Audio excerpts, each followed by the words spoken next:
भारत में अगस्त सितंबर के महीने में एक त्योहार होता है जिसे गणेश चतुर्थी कहते हैं।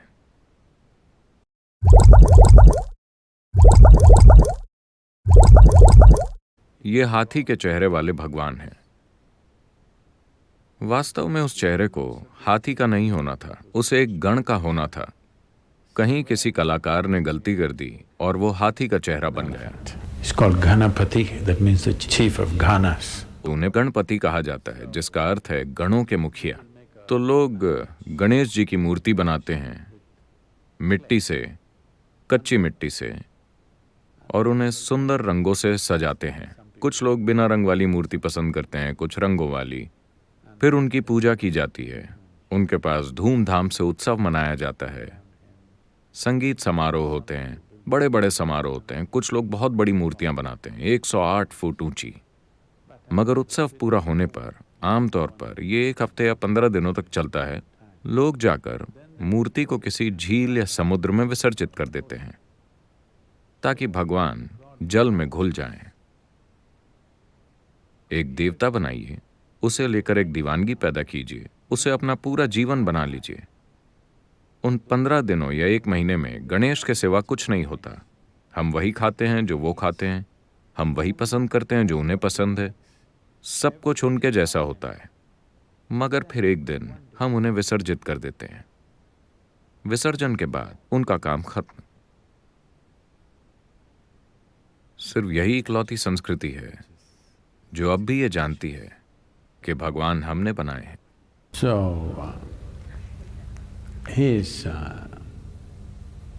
the symbol of intellectual activity. वो बौद्धिक सक्रियता के प्रतीक हैं, क्योंकि उन्होंने महान ग्रंथ लिखे और जिस ऋषि ने बोल बोल कर ये ग्रंथ उनसे लिखवाए, गणेश ने उनके लिए ये चुनौती रखी कि उन्हें बोलते समय कभी भी रुकना नहीं है। उन्हें लगातार बोलना होगा और वो लगातार लिखेंगे। वो बोले, अगर आप रुके तो उसके बाद मैं नहीं लिखूंगा। ये ऋषि की परीक्षा थी कि वो जो बोल रहे हैं वो वाकई उनके अस्तित्व का स्रोत है या एक विद्वतापूर्ण चीज है जिसे वो अपने मन में गढ़ रहे हैं। तो गणेश ने कहा, अगर आप बिना रुके बोले तभी मैं लिखूंगा। आप कहीं रुके तो एक बार अपनी कलम नीचे रखने के बाद मैं दोबारा नहीं लिखूंगा। तो व्यास ऋषि लगातार बोलते रहे। ये काम महीनों चलता रहा। गणेश एक भी शब्द छोड़े बिना लिखते रहे। वो सबसे बेहतरीन स्टेनोग्राफर थे। वो मानव बुद्धि के प्रतीक हैं। ये प्रतीकात्मक रूप से बहुत सही है, क्योंकि आपकी बुद्धि की प्रकृति यही है। आप जागरूकता के साथ कुछ कल्पना करने के लिए उसका इस्तेमाल कर सकते हैं। अद्भुत कल्पना। हाथी के सिर वाला आदमी। हाथी का सिर, क्योंकि धरती पर यही सिर सबसे बड़ा है। इसका मतलब है ढेर सारा दिमाग। तो मानव बुद्धि का प्रतीक और उनका विसर्जन इस बात का प्रतीक है कि अगर आप अपनी बुद्धि का सही इस्तेमाल करें तो आप दुनिया को विलीन कर सकते हैं। अपनी बुद्धि की गतिविधि को विलीन करना कोई समस्या नहीं है। एक बार आप अपनी कल्पना से दुनिया को विलीन कर दें तो कल्पना को गायब करना कोई बड़ी समस्या नहीं है। आप अपनी कल्पना से ब्रह्मांड को मिटा सकते हैं। आपके अनुभव में ब्रह्मांड का अस्तित्व नहीं होगा अगर आप एक शक्तिशाली कल्पना करें। मगर कल्पना को बंद करना अधिक सरल प्रक्रिया है। अगर कल्पना जागरूकता के साथ विकसित की गई है तो उसे बंद करना आसान है। फिलहाल कल्पना हिस्सों में हो रही है और बिना जागरूकता के फिर उसे रोकना नामुमकिन लगता है।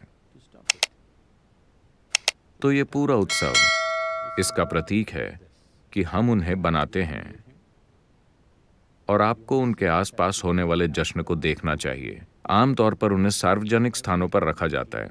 निजी मूर्तियों को हर घर में रखा जाता है। इसके अलावा सड़कों में विशाल मूर्तियां रखी जाती हैं। कई सड़कें इन 15 से 30 दिनों के लिए बंद रहती हैं। ट्रैफिक रुक जाता है। वो सड़क के बीचों बीच विराजमान रहते हैं। उनके आसपास बड़े उत्सव, संगीत जैसी चीजें होती हैं।